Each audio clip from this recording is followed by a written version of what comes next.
Bonjour à tous, donc je suis là pour faire un retour d'expérience sur le tracteur Iseki, le 3267M, E plutôt, donc ça fait E de économie, ça fait 125 heures que je l'utilise, et donc la marque Iseki, on n'a pas à faire, on connaît sa renommée, donc c'est un bon produit, c'est fiable apparemment, normalement. Mais qu'est-ce que je peux dire sur son utilisation? Donc c'est en premier abord, c'est un tracteur qui est assez bruyant. Sans accélérer, vous allez être à 85-95 décibels et à 100 décibels en accélérant. Donc voilà, la première chose. Vous avez ici le siège qui est monté sur suspension. Et il est muni d'un coupe-circuit. Mais le problème, c'est qu'il est tellement sensible au coupe-circuit, c'est que dès qu'on passe sur une bosse, et ben le tracteur s'éteint. Donc on a dû shunter le coupe-circuit. Vous avez aussi le frein à main qui est muni d'une alarme, lui. Donc c'est un peu pénible. Si vous ne le mettez pas, il y a l'alarme qui sonne. Mais le gros problème de ce frein à main, c'est qu'il est vraiment mal situé. C'est-à-dire que vous l'utilisez tout le temps. Et donc pour ceux qui ont des problèmes de dos, vous pouvez oublier tout de suite ce tracteur. Parce que regardez le mouvement que vous allez faire tout le temps. Donc c'est le point noir, je dirais, de ce tracteur. C'est vraiment pénible. Il aurait dû être vraiment accessible, quelque part par ici. Et là, ça aurait résolu tous les problèmes. Parce que à longueur de temps vous l'utilisez, surtout sur un terrain comme chez nous en pente, et donc ça m'est arrivé une fois d'avoir un peu des sensations dans le dos, et c'est désagréable et c'est pénible. Voilà ce que je peux dire. Ici sinon vous avez une poignée aussi pour régler le siège, qui est ici là. Donc à chaque fois que vous descendez, ou souvent, surtout si vous portez un ciré, vous restez accroché à la poignée. Voilà, vous voyez. Donc c'est la poignée qui vous permet d'avancer, de reculer le siège. Sinon, les pédales, elles sont munies d'un caoutchouc. Bon je vous conseille de les changer parce que nous c'est un terrain argileux. Alors dès qu'il pleut ça glisse. Et il y a des moments où c'est pas vraiment l'idéal. Donc il vaut mieux mettre un revêtement en fer. Sinon, qu'est-ce que je peux dire? Voilà, donc ici on a le sélecteur de marche avant ou marche arrière au volant, c'est très pratique. Donc ici on a la gamme lente et la gamme rapide. Et là on a 4 vitesses disponibles. Le problème de ça, c'est que des fois, voire presque toujours, quand on veut se mettre en mode tortue, en mode très lent, ça passe pas. Je sais pas pourquoi, ça bloque. Donc il faut jouer avec les vitesses, se mettre en troisième ou en deuxième, et on pourra passer du neutre au mode soit rapide ou lent. J'ai beau essayer toutes les configurations possibles, je peux être au neutre ou en avant ou en arrière ici, ça marche pas.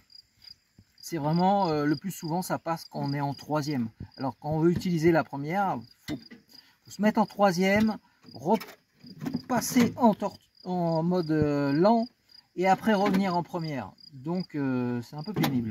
Ici vous avez la prise de force, c'est ce qu'il actionne. Et voilà. Je vous conseille, très important, c'est quand vous utilisez la prise de force, surtout avec un équipement comme maintenant à l'arrière, c'est une rétropelle. Imaginez bien, vous allez accélérer. Ici, il y a le sélecteur de marche avant-arrière. Et imaginez que si vous n'êtes pas au point mort ici, et si en descendant, vous touchez la manette du sélecteur de vitesse, de marche avant-arrière, le tracteur il s'en va tout seul. Donc c'est très important ici d'être au point mort avant de descendre pour utiliser par exemple la rétropelle ou les équipements à l'arrière, sauf si vous n'avez pas besoin de descendre pour utiliser l'équipement bien sûr à l'arrière. Voilà, je vous conseille aussi, parce que ça arrive quelquefois, c'est-à-dire que la vitesse est mal engagée. Elle est sur le symbole, mais elle est à côté et vous vous en apercevez pas. Donc imaginez si vous êtes en descente et vous utilisez la première rapide, il y a un moment où le tracteur il va accélérer et vous allez commencer à paniquer. Et si vous êtes chargé à l'avant, donc là vous allez freiner et je vous laisse imaginer ce que ça peut faire. Qu'est-ce qu'on peut dire aussi? Donc ce que je vous conseille, c'est d'avant d'utiliser les vitesses, toujours faire un essai d'embrayage. C'est pour savoir, vous restez sur le frein, vous faites l'essai d'embrayage, vous sentez que le moteur il ralentit, ça veut dire que vous avez bien passé votre vitesse et donc vous pouvez y aller. Voilà. Sinon, le point aussi où il faut vraiment faire attention sur ce tracteur, c'est la stabilité. Parce que vous avez un chargeur à l'avant, donc normalement on peut prendre 100 litres, 110 litres. Donc quand il est vraiment rempli de cailloux, de charges qui sont lourdes, si vous levez votre chargeur à l'avant, le tracteur va devenir très instable. Le point de stabilité va monter et si vous êtes légèrement ou bien en dévers, pour faire chavirer le tracteur, c'est très facile. J'ai eu des petits soucis. Donc il faut vraiment faire attention à ce point-là. Quand vous conduisez le tracteur, toujours suivre le terrain avec le godet au plus bas quand il est chargé. Et il y a une astuce qu'on peut faire aussi pour gagner en stabilité, c'est d'interchanger les roues. C'est de la roue droite va à gauche et à l'avant et à l'arrière. C'est-à-dire que normalement cette roue elle était à droite. Comme elles sont dissymétriques à l'intérieur, la jante elle n'est pas symétrique, et ben en fait on gagne 8 cm de chaque côté, ce qui vous augmente la stabilité du tracteur. Donc pour nous c'est important parce qu'on a un terrain qui est en pente, on a des dévers et ça gagne en stabilité.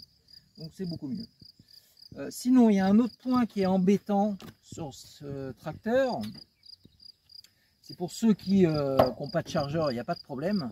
Mais comme moi qui ai un chargeur, on voit ici qu'il y a l'échappement. Il y a la sortie d'échappement qui est ici.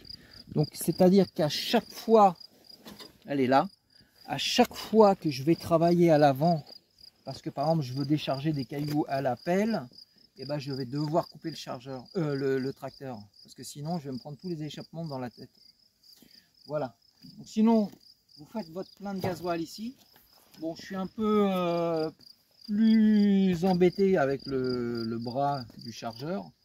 Donc je prends des bidons de 10 litres. Parce que 20 litres, bon, il faut les porter. Les 10 litres, ça passe très bien. Vous voyez, ça passe très bien. Voilà tout ce que j'ai à dire sur ce tracteur. Merci à vous.